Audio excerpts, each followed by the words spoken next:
Hey everyone, I've been recently trying to figure out for y'all how to beat splinter quests. It used to be my least favorite splinter. I would skip the quest every single time. But now, after Eldrinora from Discord, if that's how it's pronounced, he told me like basically how to win with life, and it is very, very fun. There's a bit of a learning curve you guys are gonna have to get used to, but other than that, it's a very, very fun splinter to play. Very versatile. But there are a lot of like misconceptions about this, and I really want to clear those up in this video. So first, one of the big noob traps would be going like uh, the taunt guy with Silver Shield Knight and a couple of sneaks in the back. This works. Everyone sees this, bots use it all the time. It works if the enemy isn't good, but if the enemy is good, they'll know how to counter it and you'll lose. So you don't want to be going this Silver Shield Knight. I think the main reason is it deals a decent amount of damage, but the main problem is that Silver Shield Knight just takes up too much mana. You could probably be dealing more damage for the mana cost. And another noob trap is going Shield Bearer, Divine Healer, Crystal Smith. This is just for fun. The actual main perk of using Life Splinter isn't actually the amount of healing and the tankiness it provides, but actually just being able to have that versatility from different cards. Cheap rentals is a big benefit of using life, so you can rent lots of cheap cards. So first, some of the rentals you're going to need. Lorna Shine, you definitely need this. The Divine Shield ability goes on everyone, so you're going to be protected from sneak, snipe. Your front liner will probably tank a big hit, because usually a lot of high damage attacks are fast. Like Mythica Headhunter. I can't remember the name of it, but there's another one. Unicorn Mustang. So cards like those will have their entire damage negated by Divine Shield for that first attack. And you have Evangelist, very, very solid attackers, 6 mana, 3 ranged. This card is going to just give you the damage output life needs. The big noob trap is going for all this tankiness, all this healing, and then not actually dealing enough damage to finish off games. So you really need that damage to finish these games off. Then like Warrior of Peace, that's going to be your main tank. You're going to use this in every game other than lower mana caps, or maybe you see that they don't go any melees, so into maybe a water spammer. You wouldn't use Warrior of Peace, you'd probably use Clay Golem. Temple Priest, more damage. Life Splinter without rentals doesn't really have big damage, and you need to rent these 2 attack damage, 3 attack damage cards to help you have that damage output to win games. Next we have Pelacor Conjurer. This is a really cheap tank comparable to Kelp Initiate. Silver Shield Archers, low mana, you can use it to kill maybe they have a Wood Nymph in a low mana game. This thing will snipe it. Light Elemental, 4 mana, 2 magic. It's a really cheap attacker. It's comparable even to like Elven Mystic with Elric, where it's a 4 mana, 2 magic damage attacker.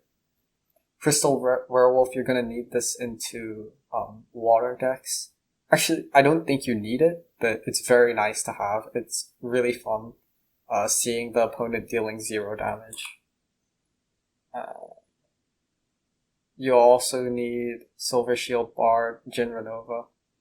Light Elemental and Crystal Werewolf shouldn't be here. These Jin Renova is a good like second tank. It buffs all of your units' health.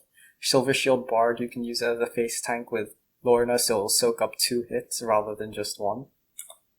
And some optional rentals. You could go for Furious Chicken, Creeping Ooze, Lensmaster, Lorna Shine. Lorna Shine is not optional. I'm putting it here because the only reason I'm recommending these 3 cards, usually I wouldn't recommend them, but with Lorna Shine's Divine Shield ability, these cards become very strong. They tank 2 hits, 2 guaranteed hits from your team. So Lorna Shine just gives these cards a huge amount of value. Lensmaster, he's probably the most expensive rental. I wouldn't recommend it unless you want to use him for fun. He's a very fun card to play around with.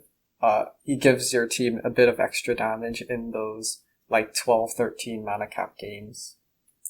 And then I just want to talk about how countering is important. So this is the main idea behind Life Splinter. You need to be countering. If they're going random stuff, then, I mean, there is a base, like, team that you can use, but countering is going to be very, very important. So if they go Venari Wavesmith with Alric, they're going to be dealing 10 damage if you don't do anything about it. But if you rent Crystal Werewolf and go Clay Golem, they're dealing 0 damage now, because Crystal Werewolf reduces their magic damage back down to 1. Clay Golem's Void reduces that 1 to 0. And you're gonna want cards like Light Elemental and maybe Evangelist to just deal damage consistently turn by turn, because they're not gonna be dealing any damage to you. Then here's some example teams that you can use. Someone asked me before what kind of teams to use. So you might go Clay Golem, Werewolf, second tank, put a chicken in the back to block sneak in case they throw you a curveball, or they go like, I don't know, a weird Saber Shark there. And then you can also have like Temple Priest as well, just to deal like 4 damage. Into water, it's sometimes better to use magic attackers rather than evangelists, because some of them go Serpent of Eld. As you can see in the second game, I went Temple Priest and the Light Bird thingy, and it basically demolished him. And here's another example. We can beat mylor abusers by which have Unicorn, Mustang, Wood Nymph, Goblin Thief, Goblin Sorcerer. We can put Furious Chicken, Silver Shield Bard, and Pelacor Conjurer if it's a low mana cap match. That's going to be your standard, like, kind of protection. In low mana cap matches, you're going to need to have Silver Shield Bard, Furious Chicken, or Creeping Ooze if you want to get that. If you're in a low mana cap match and you don't have Furious Chicken rented, maybe it's better to go with like another splinter, like go Living Lava, Malric, or something like that. Warrior of Peace, you're going to use this if the mana cap allows it, because it essentially decreases Goblin Thief's damage down to 1 and Unicorn Mustang's damage down to 2. This keeps your team alive, lets you have more turns of DPS. And for your attackers, you're gonna want like Evangelist for knocking that Unicorn Mustang down. And sometimes they might go, in rare cases, they will go Stone Golem. And in that case, you can just take Jin Renova or Light Elemental or Temple Priest. Jin Renova is a very solid secondary tank. So you just put this behind your Warrior of Peace, and now you have 10 health and a 7 health, both tanking for your whole team, with Jin Renova's 2 magic damage making her okay, as she still allows you to keep that DPS. Here's one example. I beat mylor with Battering Ram, Light Elemental, and Lensmaster with Furious Chicken and Pelacor Conjurer. If I had more rents, if I had Creeping Ooze, I would have gone Silver Shield Bard and Creeping Ooze, but this is also fine. Essentially, Battering Ram just killed Wood Nymph before I was able to get much healing off, and then Lensmaster and Light the light bird thing just finished it off. So against Zintars, you're going to want to use Warrior of Peace to just as a general tank, but you're also going to want to out-snipe and out-sneak them. So Battering Ram is a very good card for this. You can put Silver Shield Archers in the back. Cards like Lone Boatman as well. It's not over here, but it has 2 ranged snipe damage for 5 mana, and it just really helps to knock out their either their Undead Priest or their snipe. And also, all of these cards, when the enemy is using Opportunity or Sneak, your Lorna Shine's Divine Shield ability is going to block that for at least 1 turn. So, essentially, if you know it's coming, there's no way to lose. Into Malric, you go Warrior of Peace, Battering Ram, Light Elemental, Temple Priest. They're going to take Living Lava, Serpentine Spy, Cobalt Miner, but Living Lava you can essentially nullify with not Light Elemental and Temple Priest. Serpentine Spy, you can take Battering Ram. Serpentine Spy will hit Battering Ram, but because of Lorna Shine, that's not going to kill Battering Ram, and then Battering Ram can get the return knockout. Furious Chicken is going to be useful if you have it rented. Otherwise, just throw a Silver Shield Bard in the back. Blocks the sneak for 2 turns. If they have 2, blocks it for 1, but then you'd have Battering Ram, and if you have other sneaks that you want to use, you can use those too. But in turn 2, Light Elemental Temple Priest is gonna kill Living Lava and probably start knocking stuff out, so it's not much of a problem. Into some life comps, they go Silver Shield, Night Shield Bearer, Feral Spirit, Elven Cutthroat, so they just have Inspire to increase their sneak and opportunity monsters damage by 1, and then just spam them behind Shield Bearer. The problem with that is that it uses so much mana, you're gonna have more damage output than them. You can reduce their Inspire with Warrior of Peace with the Demoralize ability, so essentially you have a tank and his Silver Shield Knight is now useless. It's only 1, you're only losing out on 1 mana, as in he gets more value because his Silver Shield Knight is essentially blocking your Warrior of Peace.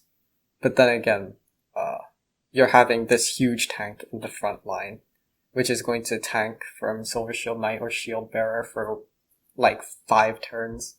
And then by then, your team would ready, if you use Evangelist and the other cards, Peacebringer is also a good card for DPSing with life. It's going to kill a Shield Bearer quite quickly. So here's one example where I countered life with Lorna Shine. So you go your Warrior of Peace. I went Paladin because I didn't know if he was going to go the bird with 2 attack and reach. If he went reach, that might have messed me up. So I decided to go with the Paladin. But then I just stacked, as you can see, 4 magic damage and Lens Master. And that essentially kept me alive long enough to just wipe his whole team. Now, I put optional rents here because Creeping Ooze, Furious Chicken, these are optional. If you want to go with them, you can. Everything else here is almost necessary if you want to be doing well with life. But I just said that these 2 are optional because they're kind of pricey compared to the rest. And they don't help as much as the other cards. So my final rating for this is that 4 for its win rate. It takes a lot of getting used to. Your first few games you're going to lose every time unless you're a genius or something. Cost effectiveness 4. The rental, well, it's more expensive than Wavesmith, and that's what I'm using to judge whether something is a 5 or not. So it's about 3 times more expensive than Venari Wavesmith, but it's still 10 DEC, which is kind of fine, excluding Furious Chicken. Fun factor 5, I had a lot of fun playing this. I hope you guys do too. Lorna Shine is a beast. It's fun having to actually think and use your brain, unlike Venari Wavesmith or mylor. Overall, 4. It's a very solid build. This is just an easy way for you to be able to clear your life quests. So thanks for watching. If you have comments, questions, concerns, other team comps that you want me to see, if you want me to cover anything, you can put them in the comments or go over to the Splinterlands Discord, and I'm pretty active over there. So if you want to come hang out, I'll be happy to help you out if you have any questions. Maybe make a video on something if you recommend it. I'm going to be streaming in November, twitch.tv/dolonite, so